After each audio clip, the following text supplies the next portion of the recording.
Teman-teman Jakers, selamat berjumpa dalam Jelajah Kuliner bersama saya Maria Sukamto. 欢迎收听美食无国界. Apa kabar teman-teman Jakers? Semoga sehat sejahtera selalu jiwa dan raga. Episode hari ini mengajak Anda menjelajahi 10 makanan yang paling aneh rasanya, tapi super sehat. Ngomong-ngomong, Anda sendiri punya daftar makanan rahasia yang tabu tidak? Saya yakin sekali kita semua pasti punya makanan yang begitu tercium langsung kita bilang, aku nggak mau makan itu. Tapi tahukah Anda, banyak makanan yang kelihatannya nggak enak, bahkan pahit, berlendir, atau berbau kuat, justru punya manfaat luar biasa buat tubuh kita. Nah, hari ini kita bersama-sama bongkar rahasia 10 makanan yang rasanya susah untuk dicintai, tapi membuat tubuh makin sehat dan kuat kalau kita asup. Nah, makanan apa saja? Yang pertama adalah pare, kugua. Banyak orang yang bilang pare itu musuh lidah manusia. Tapi dokter bilang, apalagi Shinsei, justru pare kaya vitamin C dan serat yang bisa bantu menstabilkan gula darah. Jadi kalau Anda bisa tahan rasa pahitnya, maka tubuh kita akan berterima kasih. Pahit di lidah, manis di hasil. Tapi sebenarnya bagi saya sendiri, pare Taiwan tidak pahit. Dan ada satu kiat, yaitu kita krok bagian lapisan putih. Dan kalau kita krok lapisan putih di dalamnya, maka rasa pahitnya akan hilang. Daripada kita merendamnya dalam air, garam, dan lain sebagainya. Selain itu, ada makanan sayur yang tidak disukai, yaitu okra, karena berlendir-lendir. Bahkan ada yang menjulukinya sebagai kacang lendir. Okra adalah chukui. Banyak orang merasa geli dengan teksturnya yang lengket. Tapi okra itu mempunyai serat tinggi yang menjaga sistem pencernaan tetap sehat. Semakin kenyal, semakin baik untuk perut kita. Dan orang-orang negara tertentu malah membuat teh okra dengan memeram okra dalam air, kemudian setelah 8 jam diasup begitu saja. Banyak orang tidak suka dengan daun kucai, jiu cai. Aromanya tajam banget, tapi manfaatnya juga kuat. Kucai kaya dengan vitamin K dan asam folat. Jadi, bagus sekali untuk jantung dan pembuluh darah. Nah, daun kucai ini sering muncul dalam makanan orang Taiwan, dibuat gorengan atau digodok begitu saja dimakan bersama sambal kecap. Nah, selain daun kucai, ada juga orang yang tidak suka dengan daun seledri. Daun seledri atau batang seledri yang besar membuat kita merasa segar kalau kita mengunyahnya. Renyah, segar, tapi baunya ada sebagian orang yang tidak suka.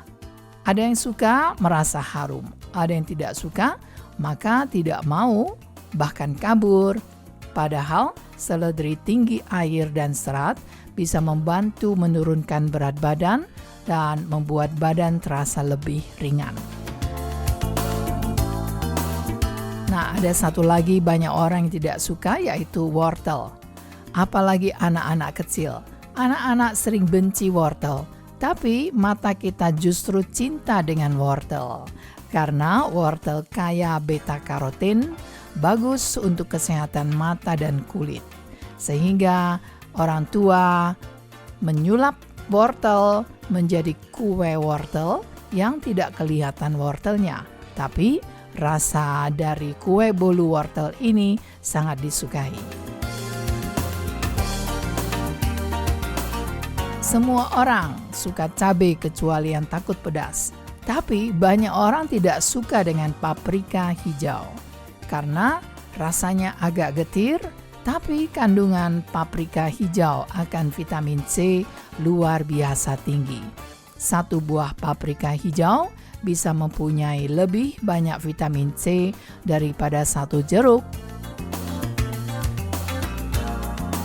Nah, selain itu juga ada kacang kapri atau buncis kering. Teksturnya agak kering tapi penuh protein dan serat. Jadi kalau Anda sedang diet, ini adalah teman terbaik Anda karena bisa membuat kita kenyang lebih lama tanpa kalori yang berlebihan.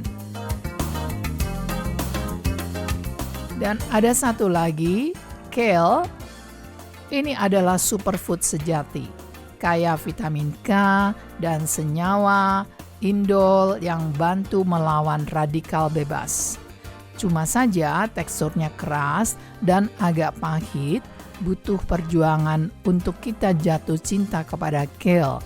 Tapi saya lihat banyak orang yang sudah mulai mencoba menanam kale dan sebenarnya cara mengantisipasi daunnya yang keras itu kita rajang dan kita masak dalam gulai. Jadi kita menggulainya akan sangat bagus sekali. Jadi pengganti dari daun singkong. Nah, satu lagi, daun ketumbar, xiang cai. Xiang adalah harum. Jadi bagi yang suka mengatakannya adalah sayuran yang harum, yang tidak suka akan lari. Aroma dari daun ketumbar sangat khas sekali. Ada yang bilang segar, ada yang bilang seperti sabun. Tapi di balik aromanya, ketumbar penuh vitamin A, vitamin C, dan K. Antioksidan alami yang luar biasa. Jadi kalau Anda suka, maka dalam setiap sup bisa Anda taburi dengan rajangan daun ketumbar. Tentu saja daun ketumbar yang organik, kalau tidak nanti banyak sekali pestisidanya. Juga banyak orang yang takut kepada terong, betul terong. Rasa terong itu lembut, licin, tapi sering diremehkan. Padahal terong itu kaya dengan serat dan vitamin B kompleks. Terong bisa membantu metabolisme tubuh dan menjaga tekanan darah tetap stabil. Tapi terongnya lebih baik direbus atau dikukus ya, jangan digoreng. Sebab kalau terong ditumis akan menyerap banyak minyak, jadi justru tidak menyehatkan. Nah teman-teman, itulah 10 bahan makanan atau masakan yang tidak disukai tapi ternyata menyehatkan tubuh. Apakah Anda punya makanan yang tidak Anda sukai tapi sebenarnya menyehatkan? Anda bisa sharing di Jelajah Kuliner ini. Sebagai penutup, ada sebuah bonus resep membuat tiramisu chia tanpa gula. Jadi Dapur Maria hari ini punya resep favorit untuk Anda yang mau langsing, mau sehat, dan bahagia. Namanya tiramisu chia seed. Versi tanpa gula, tapi penuh cinta. Bahannya 1 cangkir air panas, 1 sendok teh kopi, setengah cangkir yogurt, 1/4 cangkir madu, setengah cangkir biji chia, 1 sendok makan bubuk kakao. Kita campur semuanya, kita diamkan di kulkas selama 4 jam minimal, lebih baik lebih. Hasilnya menjadi tiramisu dengan rasa lembut, manis alami, penuh protein dan serat. Jadi teman-teman Jakers, kadang yang pahit, berlendir atau berbau kuat justru menyimpan kebaikan. Terima kasih telah bersama-sama saya. Kita jumpa lagi dalam acara Jelajah Kuliner pekan depan. 再见。